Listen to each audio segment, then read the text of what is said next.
दोस्तों, वर्तमान में चारों तरफ को देखकर आप सभी के मन में भी ये विचार आ रहा होगा कि कलयुग अपने चरम पर है और यही जीवन का अंत है।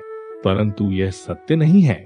हिंदू शास्त्र सूर्य सिद्धांत में वर्णन के अनुसार वास्तव में कलयुग का आरंभ हुए अभी ज्यादा अरसा नहीं हुआ है, बल्कि यह तो कलयुग का आरंभ है और इसका अंत होने में अभी काफी समय शेष है। कलयुग का आरंभ कैसे हुआ, इस विषय पर वर्णन हेतु यदि हम अपने हिंदू शास्त्रों और पुराणों, मनुस्मृति, विष्णु स्मृति और सूर्य सिद्धांत जैसे ग्रंथों के पन्ने पलटे तो हमें कलयुग काल के भयावह प्रभाव के बारे में पता चलता है। और ऐसी बहुत सी गाथाएं सामने आती है जो कि कलयुग के आरंभ से जुड़ी हैं। इनमें से सबसे प्रसिद्ध गाथा के अनुसार कलयुग का पृथ्वी पर आगमन राजा परीक्षित की एक भूल से जुड़ी है। आइए जानते हैं कि वो कौन सी भूल थी जिसके परिणाम स्वरूप कलयुग न सिर्फ धरती पर आया बल्कि यही का होकर रह गया। दोस्तों, आज की हमारी यह वीडियो कलयुग के आरंभ से जुड़ी सत्यता को उजागर करती है। तो स्वागत है आपका हमारे सत्य सनातन ज्ञान चैनल पर।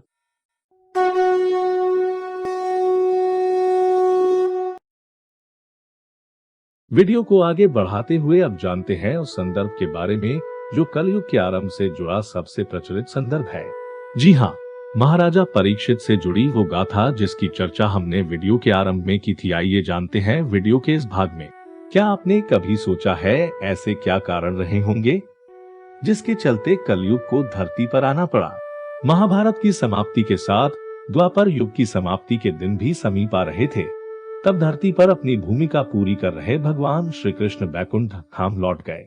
तब पांडवों का मन भी इतने रंज और हिंसा के बाद धरती पर नहीं लग रहा था और उन्होंने सब कुछ त्याग मोक्ष यात्रा पर जाने का निर्णय लिया और धर्मराज युधिष्ठिर ने अपना पूरा राजपाट पर त्याग कर अर्जुन के पौत्र अभिमन्यु और उत्तरा के पुत्र परीक्षित को सौंप दिया, जिसमें उन्होंने परीक्षित को सर्व अधिकारों के साथ सम्राट घोषित कर दिया और अन्य पांडवों और द्रौपदी सहित हिमालय की ओर निकल गए। अब धरती पर राजा परीक्षित का राज था। कहा जाता है कि पांडवों और द्रौपदी जब हिमालय मोक्ष यात्रा पर चले गए तब एक दिन स्वयं धर्म बैल का रूप लेकर और गाय के रूप में बैठी पृथ्वी देवी सरस्वती नदी के किनारे एक एक छोर पर बैठे वार्तालाप कर रहे थे। गाय के रूप में बैठी पृथ्वी के नयन आंसुओं से भरे हुए थे। उनकी आंखों से लगातार अश्रु बहे जा रहे थे। पृथ्वी को दुखी देख धर्म रूपी बैल ने उनसे उनकी परेशानी का कारण पूछा। धर्म ने कहा, देवी कहीं तुम यह देखकर तो नहीं घबरा गई कि मेरा बस एक ही पैर है या फिर तुम इस बात से दुखी हो तुम्हारे ऊपर बुरी ताकतों का शासन होगा? इस सवाल का जवाब देते हुए पृथ्वी देवी बोली, हे धर्म, तुम तो सब कुछ जानते हो। ऐसे में मुझसे मेरे दुखों का कारण पूछने से क्या लाभ? भगवान श्री कृष्ण के अपने धाम चले जाने की वजह से कलयुग ने मुझ पर कब्जा कर लिया है। श्री कृष्ण के चरण कमल मुझ पर पड़ते थे, जिसकी वजह से मैं खुद को सौभाग्यशाली मानती थी। परंतु अब ऐसा नहीं है।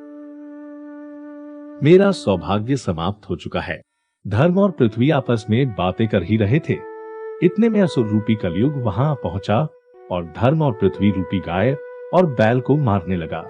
उसी समय राजा परीक्षित उसी मार्ग से गुजर रहे थे। जब उन्होंने अपनी आंखों से यह दृश्य देखा तो वह कलयुग पर बहुत क्रोधित हुए। राजा परीक्षित ने कलयुग से कहा, दुष्ट पापी, तू कौन है और क्यों निरपराध गाय और बैल को मार रहा है? तू महाअपराधी है। तेरा अपराध क्षमा योग्य भी नहीं, इसलिए तेरी मौत निश्चित है। इतना कहते हुए राजा परीक्षित ने अपनी तलवार निकाली और कलयुग को मारने के लिए आगे बढ़े। राजा परीक्षित का क्रोध देखकर कलयुग थर-थर कांपने लगा। भयभीत कलयुग राजा परीक्षित के चरणों में गिर गया और क्षमा याचना करने लगा। राजा परीक्षित ने भी अपने चरण में आए कलयुग को अपने जीवन की भीख मांगता देख उसे मारना उचित नहीं समझा और उसे चेतावनी देते हुए कहा कि कलयुग, तू मेरी शरण में आ गया है, इसलिए मैं तुझे जीवन दान दे रहा हूँ। किंतु अधर्म, पाप, झूठ, चोरी, कपट, दरिद्रता आदि अनेक द्रवों का मूल कारण केवल तू ही है। तू मेरे राज्य से अभी निकल जा और फिर कभी लौट कर नहीं आना। कलयुग ने राजा परीक्षित की बात सुनकर बड़ी चतुरता से कहा कि पूरी पृथ्वी पर आपका निवास है। पृथ्वी पर ऐसा कोई स्थान नहीं जहां आपका राज नहीं हो। ऐसे में मुझ जैसे तुझको पृथ्वी पर रहने के लिए आप स्थान प्रदान कीजिए। कलयुग के यह कहने पर राजा परीक्षित ने काफी सोच विचार कर कहा, असत्य, मद, काम और क्रोध का निवास जहाँ भी होता है, इन 4 स्थानों पर तुम रह सकते हो। परंतु इस पर कलयुग बोला, है राजन, यह 4 स्थान मेरे रहने के लिए अपर्याप्त है, मुझे अन्य जगह भी प्रदान कीजिए। कलयुग की यह मांग सुन राजा परीक्षित ने विचार कर कलयुग को रहने के लिए स्वर्ण के रूप में 5वां स्थान प्रदान किया। कलयुग इन स्थानों के मिल जाने पर प्रत्यक्ष रूप में तो वहां से चला गया, किंतु कुछ दूर जाने के बाद अदृश्य रूप में वापस आकर राजा परीक्षित के स्वर्ण मुकुट में निवास करने लगा और फिर इसी तरह से कलयुग का आगमन धरती पर हुआ। मार्कंडेय पुराण में वर्णन मिलता है कि कलयुग के शासक मनमाने ढंग से जनता पर राज करेंगे, मनचाहे ढंग से उनसे लगान वसूल करेंगे। शासक अपने राज्य में धर्म की जगह डर और भय का प्रचार करेंगे। बड़ी संख्या में पलायन शुरू हो जाएगा। लोग सस्ती चीजों की तलाश में अपने घरों को छोड़कर जाने के लिए मजबूर हो जाएंगे। धर्म को नजरअंदाज किया जाएगा और लालच, झूठ और कपट सबके दिमाग के ऊपर हावी रहेगा। लोग बिना किसी पश्चाताप के हत्यारा बनकर लोगों की हत्या भी करेंगे। संभोग ही जिंदगी की सबसे बड़ी जरूरत बन जाएगी। लोग बहुत जल्दी कस्में खाएंगे और उसे तोड़ भी देंगे। लोग मदिरा और अन्य नशीली चीजों की चपेट में आ जाएंगे। गुरुओं का सम्मान करने की परंपरा भी समाप्त हो जाएगी। ब्राह्मण ज्ञानी नहीं रहेंगे। क्षत्रियों का साहस खत्म हो जाएगा और वैश्य अपने व्यापार में ईमानदार नहीं रहेगा। जीवन में अनुभव कर रहे हर एक बुरी स्थिति के लिए कोसा जाने वाला ये कलयुग किन कारणों की वजह से मनुष्य के किए हर एक कुकृत्य के लिए जिम्मेदार ठहराया जाता है?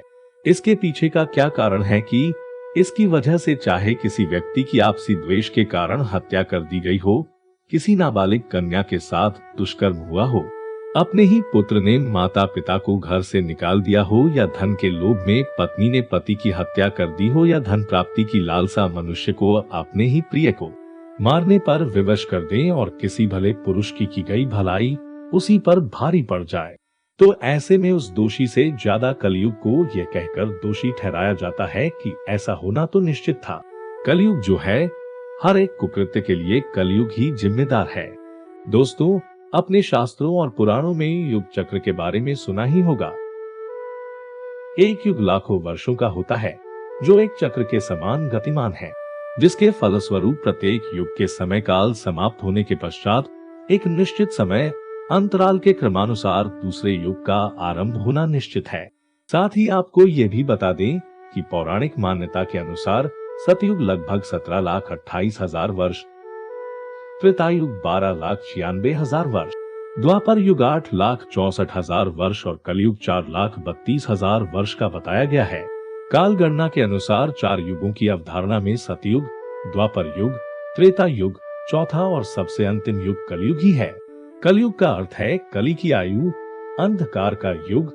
कलयुग के इस अर्थ को आप संभवतः वर्तमान में चल रही भयावह स्थिति से जोड़ पा रहे होंगे।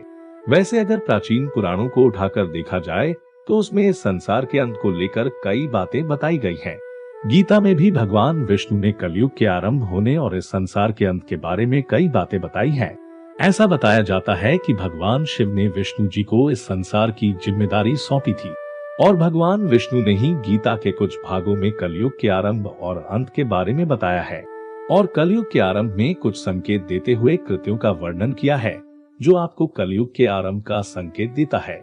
गीता में वर्णन के अनुसार जब एक स्त्री अपने श्रृंगार रूपी बाल काटने लगेगी, जिस दिन एक बेटा अपने पिता पर हाथ उठा देगा, जब चारों ओर सिर्फ असत्य का बोलबाला होगा और सत्य का कोई महत्व नहीं रह जाएगा, जब स्त्रियां अपने घर में ही सुरक्षित महसूस नहीं करेंगी, लोगों के अंदर से भय खत्म हो जाएगा और उनकी अकाल मृत्यु होना आरंभ हो जाएगी, जो कि बहुत कष्टदायी होगी।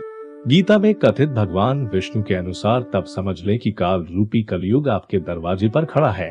आप भी ये सोच रहे होंगे कि ये सभी संकेत तो हमारी वर्तमान स्थिति को कहीं ना कहीं शब्दों के रूप में बयां कर रहे हैं, तो दोस्तों प्रतीक्षा कीजिए, इसका और भी विकराल रूप अभी आना बाकी है।